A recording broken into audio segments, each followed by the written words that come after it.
If you start building the infrastructure like the railways that they're building, if you start developing the oil wells, it's both development but also it's beneficial for China because you increase the trade relations.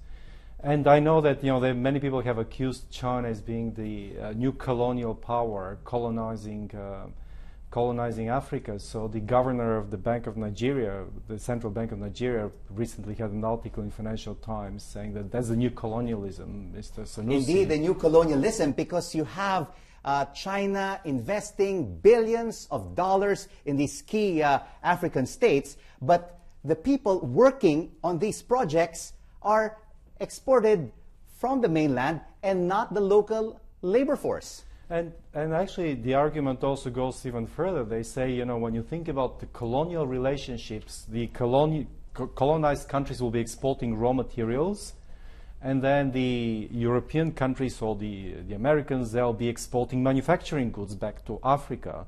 And in many cases, you see this trade pattern right now. So if you look at Africa's export to China, about 80% is basically raw materials. And it's not just Africa. We're also seeing China doing this in a lot of frontier markets here in Asia. Yeah.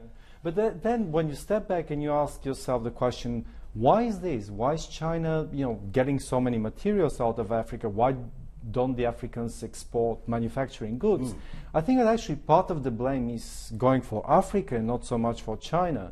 Because if you build the business conditions for people to create manufacturing hubs in Africa, they will do it. Labor cost is still much cheaper in most of the African countries than in China.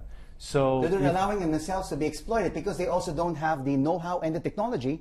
The know-how and the technology, but I think that the key thing where governments can help a lot is actually creating the business environment. If you can create the right business environment, people will be building manufacturing companies and factories. But with so much corruption, with so much inefficiencies, bureaucracy, red tape, it's very difficult to do this.